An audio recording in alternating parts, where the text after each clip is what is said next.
The superscription marks this as a psalm of Asaph. Asaph is not finished. He returns to the same devastation with a new petition and a sharper argument.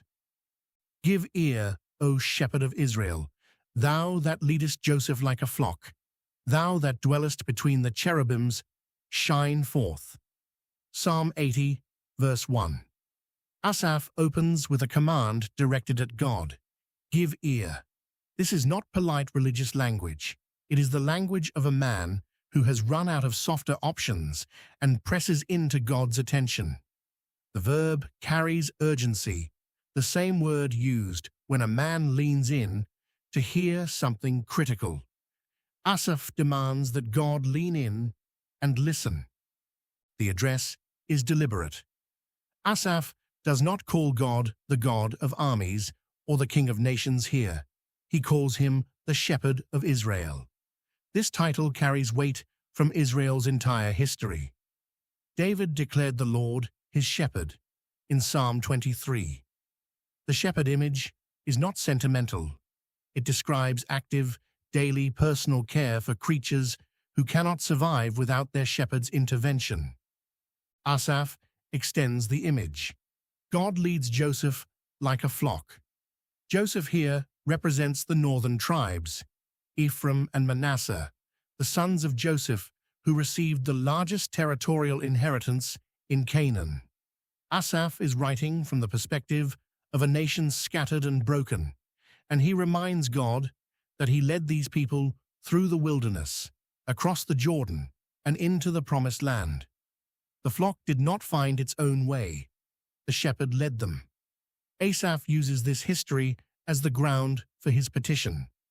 A shepherd who leads his flock does not abandon it in a foreign field. Asaph then shifts from the pastoral image to the throne room. God dwells between the cherubim.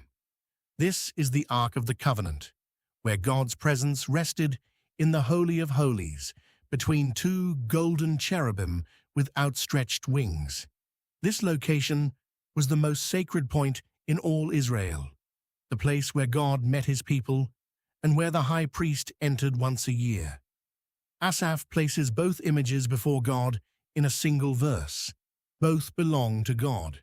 The petition at the end of the verse is expanded into a command, shine forth. Asaph asks God to make himself visible again. The sanctuary is destroyed, and the ark is gone. The cherubim no longer mark a dwelling place for God's glory in Jerusalem. Asaph asks God to shine out from wherever he is and make his presence known to his scattered flock. Before Ephraim and Benjamin and Manasseh, stir up thy strength and come and save us. Psalm 80, verse 2. Asaph names 3 tribes, Ephraim, Benjamin, and Manasseh. These are the tribes that marched by the Ark of the Covenant in the wilderness. Asaph recalls this arrangement.